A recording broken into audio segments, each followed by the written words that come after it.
everybody? Ramblin Mike here. Going to do a little teaching with you today. This is a teaching, it's like the tarot cards speaking to us. Be you new with tarot? That's what they're talking about here. They're talking about being new to tarot, possibly, how to well, they got great advice about learning tarot right here. I did part one earlier. This is definitely part two, and we will pick up with what Justice has to say to us in our ever expansive growth of journey with tarot right here. So let's start with 11, Justice. This is from the Tarot Illuminati's Justice. We'll set her up right here. And I also have the Tarot Apocalyptus. These are sister decks, I would assume. They were created by the same two people. So there we go. Justice has showed up around here. This is Justice talking to us about our tarot journeys. It says, define your own strength of ethical beliefs about tarot. Define your own system of ethical beliefs about tarot. That is so very important when you're beginning, even as you continue your journey. And then strive to be diligent in that practice. Begin by asking yourselves questions such as, is it okay to do a tarot reading about someone else without their knowledge? What are my responsibilities towards people I do readings for? Do I always need to tell what I see in the cards, especially if it's frightening? What is my position on confidentiality? Think about how you would like to be treated by other tarot readers, and at least match that degree of integrity. If possible, exceed it. Great advice from the Judgment, Justice card on our, and you definitely need to think about all that stuff, and not just when you begin tarot, but as you go along. Beautiful, beautiful questions in there to ask yourself about tarot. Let's go. Let's see what Hangman says. Hangman, number 12. Hangman, number 12 from the Tarot Apocalyptus. And Hangman, number 12 from the, this is Tarot Illuminati, Tarot Apocalyptus. The Hangman, number 12. As a new reader, one of the first things to decide is whether you will use reversals or not. When a card comes up reversed, you have the choice of reading the reversed meaning or simply turning it upright and going on as usual. Working with reversals can provide an extra dimension of understanding, but it can also trivialize the card's meanings by just flipping it on its head. What was good is now bad, and vice versa. Once you choose how you will handle reversals, be consistent, because the cards need to know how you plan to read them so they can that they can properly appear in your readings. And that is so very, very true. So very, very true. Source knows what that card means to you. If you're not sure if you want to read it in reversal or upright, that's going to be a problem when it shows up in your spread. Let's go. Let's see what the Death card has to say to us. Death card. Let the majors speak. That's Tarot Illuminati, Tarot Apocalyptus. Let's go. Death, 13. It is a little cosmic joke that newcomers to tarot will inevitably draw the scariest cards right off the bat and probably keep drawing them for a while. This is your chance to work through any inclination you might have to drop those cards like a hot potato, and thus deny their usefulness and importance in a reading. Cards like death hold powerful messages and should not be watered down. Welcome the cards that teach you about life's biggest challenges. Well spoken by 13, the death card. Let's go. 14, Temperance. Temperance. Here we go. Tarot, Illuminati, Temperance, and Tarot Apocalyptus, Temperance. Here we go. 14. What's Temperance want to say to us? In the art of alchemy, materials are combined to see how they react with each other. You can apply the same principles to tarot. Experiment by combining divination tools to reveal additional insights. For instance, pull a rune or an oracle card to go along with each tarot card, or try using 2 decks rather than 1. Choose randomly from the first deck, then find those same cards in the second deck and compare the symbols. By this process, your knowledge about each individual element will expand. Well, I liked what it talked about right there, right? And if I've got a different deck, may not have traditional pictures of it at all. Many times as I familiarize myself with a new deck, I will have my classic Rider Waite out on my table, just like that talked about right there, and just feel the blending and spend time with those 2 cards right there. Anyway, beautiful advice there with that from that Temperance card for us. Let's see what the devil has to say.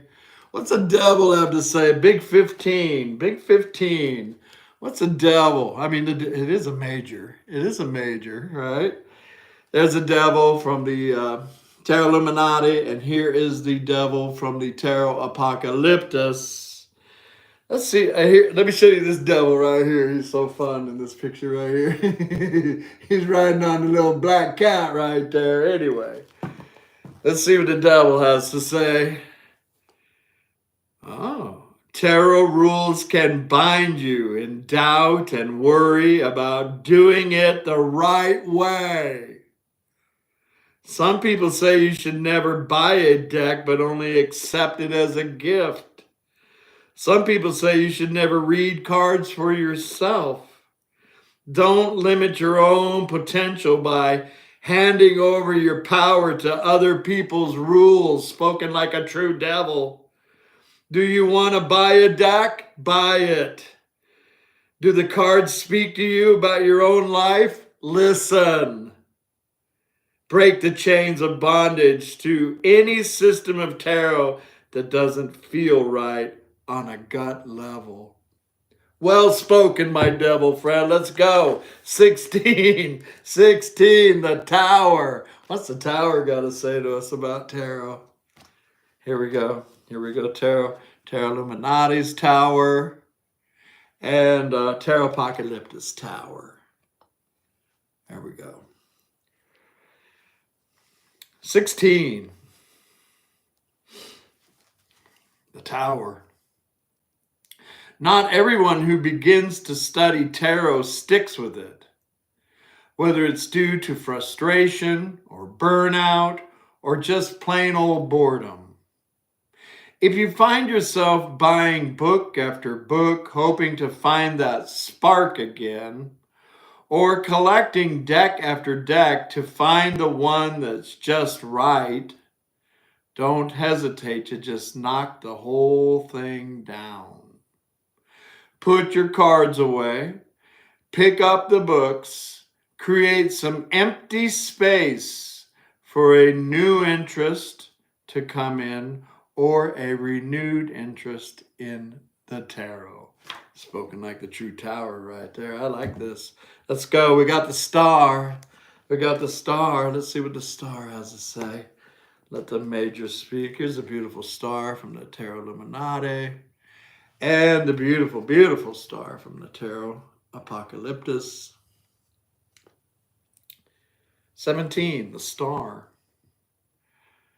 A deck of tarot cards is more than just pictures printed on paper.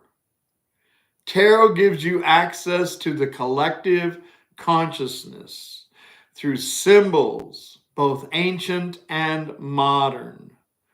Look beyond the everyday questions that complicate your life.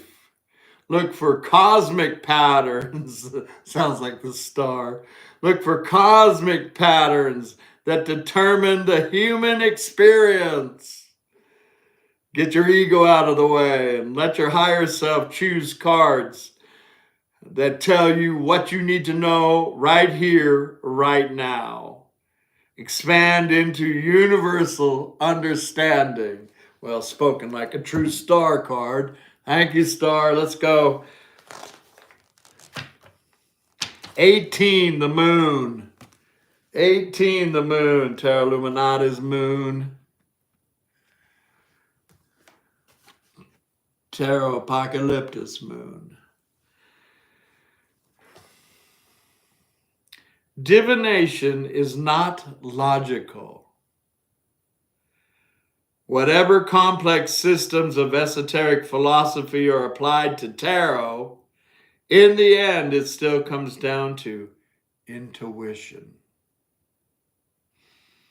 Multiple meanings are possible for every symbol on every card, and you can become confused and lose the thread unless you trust your perceptions, as you would with a dream.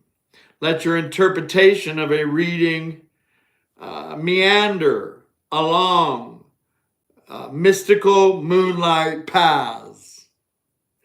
When you take your cards out of the box, take your imagination out too.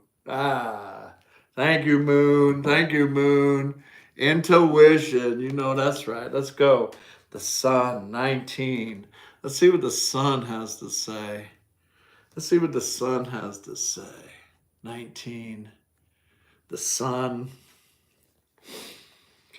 Getting to know your tarot decks get easier the more you work with them and play with them. Tarot is a serious counseling tool, a powerful form of divination, and it's also really, really fun. You might even want to get a special deck that is only for fun, for when you want to play tarot games or use the cards as a storytelling helper. At such times, don't worry about the interpretations being correct. Just enjoy the shiny, happy moment. Playfulness and humor keep your relationship with tarot full of life and ever growing. Beautiful advice from the Sun right there. Get you a fun deck, just for fun. I like that. I like that, you guys. All right. Here we go. 20. Judgment. There's Judgment with the Tarot Illuminati. Here's Judgment with the Tarot Apocalyptus. Let's see what 20 has to say. We're letting the majors speak here. Judgment. Many new tarot enthusiasts rush to consult the cards about every little thing, from a casual conversation to the best choice for lunch, or even about the outcome of an upcoming TV show. This has been made easier through the use of tarot apps that bring your favorite decks right to your omnipresent phone. Use your good judgment and respect the wisdom of the tarot, knowing when to ask and when to stop asking. Great stuff. Judgment. 20. All right, and the World card, the beautiful, beautiful World card. Let's see what the World card has to say to us. as we wrap up this series of letting the majors speak. What's the world got to say to us? Here we go. The world. 21. The tarot world is vast. It can be reassuring to recognize that you will never know all there is to know. There's no test at the end because there is no end. But you will find milestones along the way that give you a sense of wholeness, such as the first time you do a reading for someone else, or the sudden realization that you don't need or want to check the book. At least once a month, go through the entire deck, one card at a time, greet them, appreciate them, honor what you know, and honor what you have yet to learn. When you can truly see each card and see the big picture, you are well on your way to becoming an excellent tarot reader. Wow. That was super fun. I hope you enjoyed that. And we're going to put many more little teachings like this together very soon, my friends. Love and light. Bye for now.